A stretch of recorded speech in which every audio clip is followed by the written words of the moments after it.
morning. Today I want to talk about when other people don't follow the rules. I've noticed something about myself.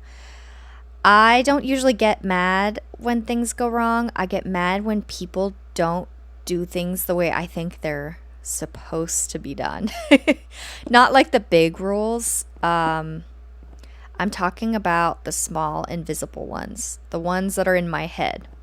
These rules are about how people should communicate, how considerate they should be, how aware they should be of others, how much effort feels fair. And when someone breaks those rules, something in me tightens. It feels like it's personal, like they're being disrespectful.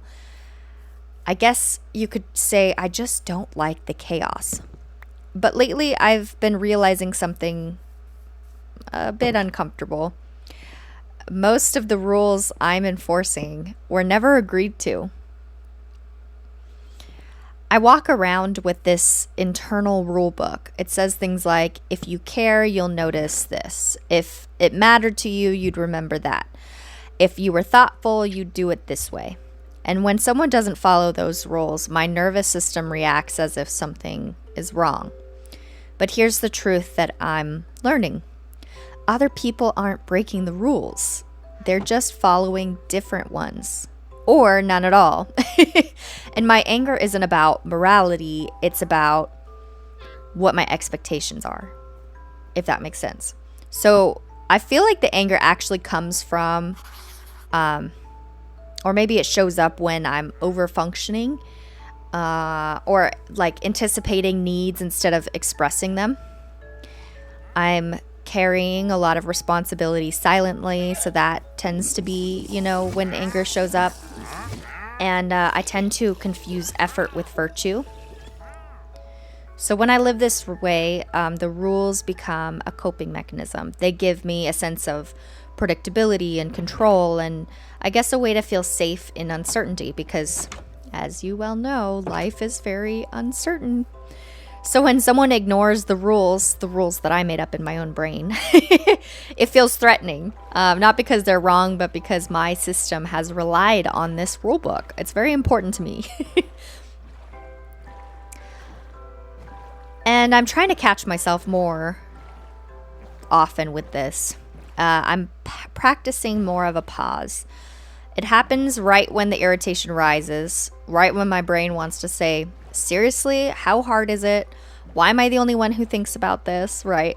And instead of following that thread, I'm asking myself, or at least I'm trying to, was this rule spoken? Was it agreed to? Or was it just expected?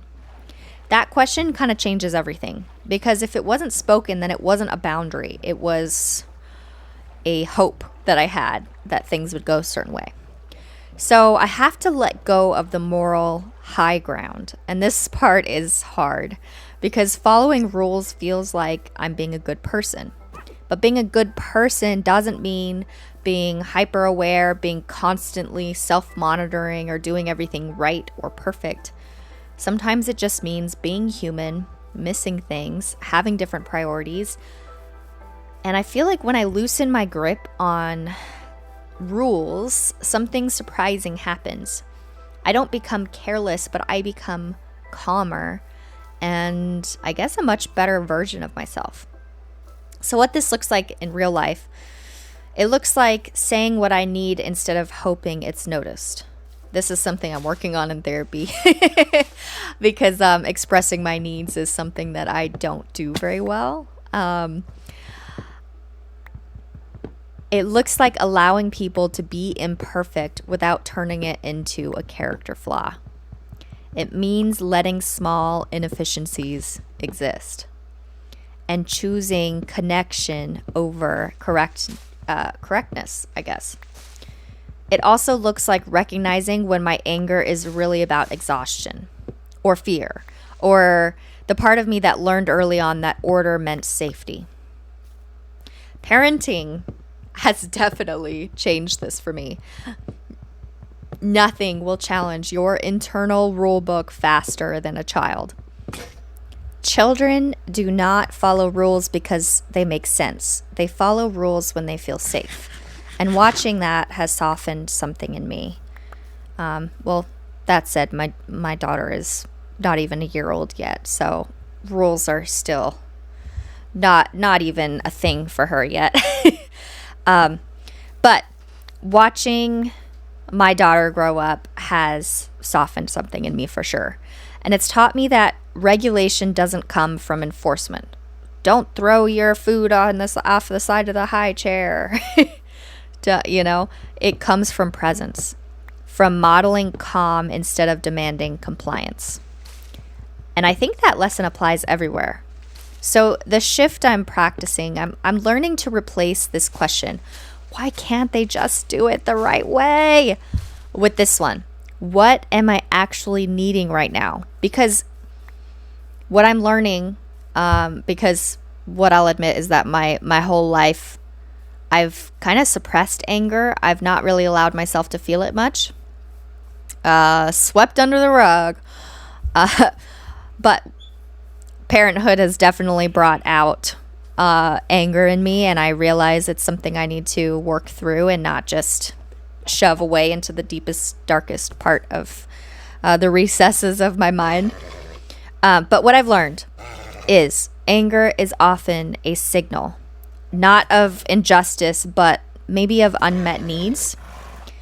And when I meet the need directly, the rule kind of loses its grip.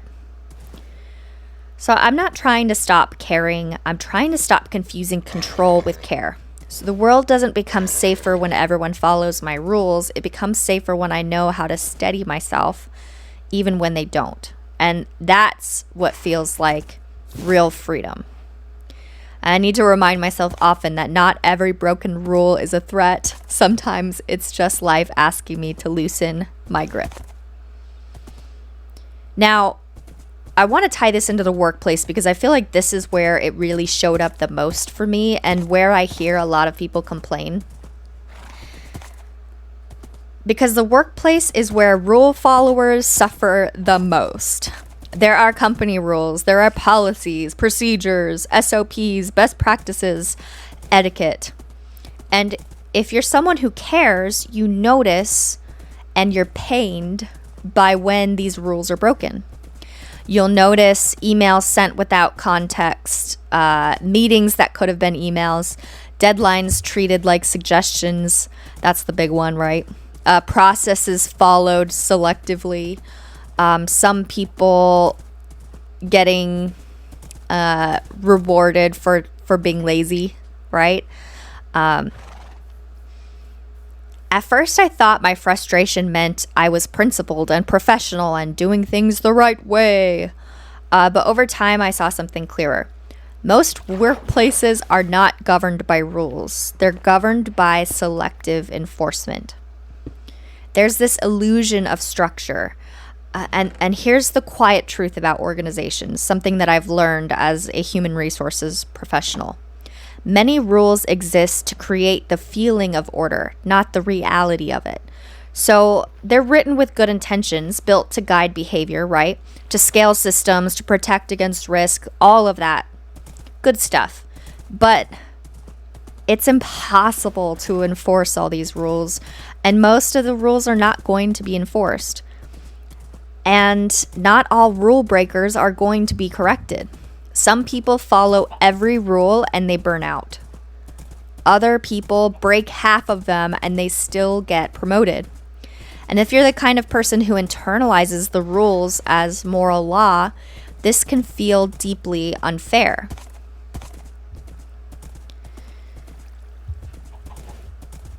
It can also feel kind of personal, but it isn't. Everyone is following their own rule book.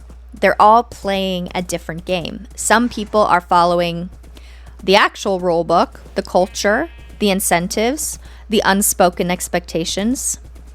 Others are following speed over polish, relationships over process, outcomes over etiquette. Neither is inherently wrong. The friction comes when you assume everyone is playing the same game you are, and they're not. Where my anger actually was, I feel like I used to get angry at the small things. The sloppy email, the missing attachment, the lack of acknowledgement, the per my last email energy. And one day I realized something a little humbling. My anger wasn't about professionalism, it was about control. So I wanted the environment to feel predictable, orderly, and fair. And when it wasn't, my nervous system reacted as if something had gone wrong. So I tried something different. I tried to turn my irritation into humor. I turned it into a game. I called it bullshit bingo. Every time a workplace trope showed up, like rules applied inconsistently or someone being rude or something like that, I mentally checked off a square and something magical happened. I stopped taking it personally. When you can laugh at the patterns, they start losing their power over you. Not because they disappear, but because you stop letting them live rent-free in your nervous system. Email is where the lesson matters most because email invites reaction. The sharp reply, the passive-aggressive clarification, the just looping you in jab. But power doesn't live in the reply. It lives in the pause. That moment where you don't immediately respond. Where you reread with curiosity instead of accusation. Where you ask, is this actually worth my energy? And most of the time it isn't.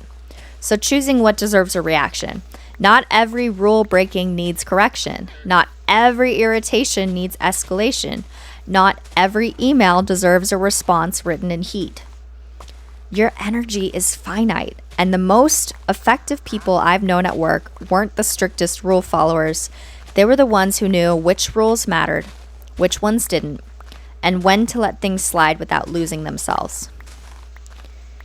I still value structure, I still respect rules, but I no longer let my peace depend on other people following them because the workplace is full of humans and humans are inconsistent and sometimes lazy.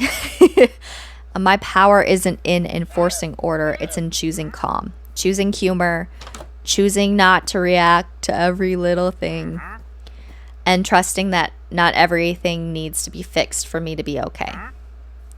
So sometimes the most professional thing you can do is take a breath and let it go.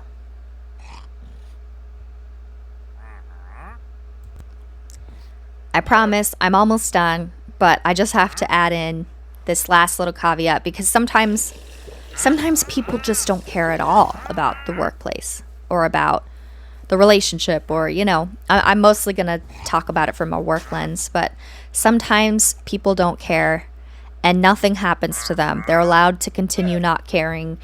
They're not necessarily bending the rules. They just don't care and they aren't doing their work and they're not pulling their weight and they're missing deadlines and they're coasting and they're taking long lunches and on their phones or instead of working, they're talking to everybody, everybody and everything. As sometimes they're still there. They're still employed. They're still protected. They're still untouched. And if you care about your work, this can feel infuriating because it doesn't just feel inefficient, it feels unjust. Most of us are raised with a quiet promise. If you work hard, it will be noticed. If you care, it will matter. If you do the right thing, it will be rewarded. And sometimes that's true. And sometimes it isn't. And the pain doesn't come from the lazy person. It comes from the broken expectation. Lazy behavior survives because people who don't care often survive because they don't care. They don't threaten leadership. They don't challenge systems. They don't demand change. They don't expose dysfunction, which in every workplace you're going to have all of that. They take up enough space to be invisible, and in many organizations, invisibility is safety. Accountability requires effort from the higher-ups. It requires conflict. It requires follow-through, and a lot of leaders or managers don't have the skills to take care of that. So they simply don't. They allow people to go and be lazy. And resentment grows. I feel like resentment doesn't come from doing more work than them. I feel like it comes from doing more work without consent, from like silently absorbing extra responsibility, from assuming fairness will eventually catch up, from hoping someone will notice and step in and correct the imbalance. And when no one does, the anger just bubbles. Sometimes it can turn inward. I must be the problem. Why do I care so much? Why am I the only one trying? When you see the laziness going unpunished, you have a choice. You can burn yourself out trying to compensate for other people's laziness.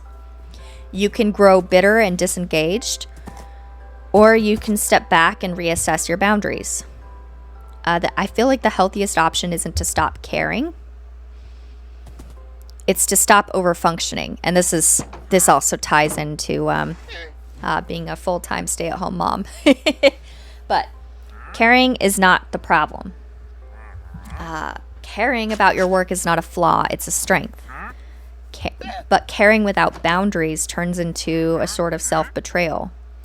You're not responsible for someone else's motivation. You're not responsible for a bad manager who's avoiding conflict, or a system's unwillingness to enforce standards.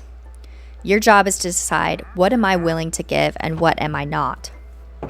Fairness isn't everyone doing the same amount. Fairness is you choosing integrity without tying it to resentment. It's saying, I will do good work because it aligns with who I am, not because I expect the system to reward it perfectly. And when the system consistently doesn't, that's data. That's not a personal failure. What you can actually control. You can document your work. You can set clearer boundaries. You can stop covering for others. You can decide whether this environment deserves your energy long term.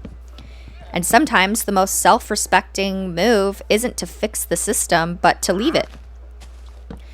So some people will always do the bare minimum, and some systems will protect those people. And that doesn't mean you're foolish for caring. It means you're awake enough to notice. And wisdom is knowing when to keep giving and when to stop pouring yourself into a container that has no bottom.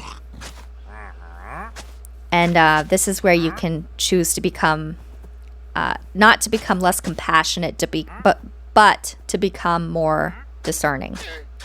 Okay. Feel like this one went on a little longer, so I'm gonna stop it here. I guess I could talk about this topic for a long time, but yeah, I think that's it, and I'll see you in the next diary entry. Bye.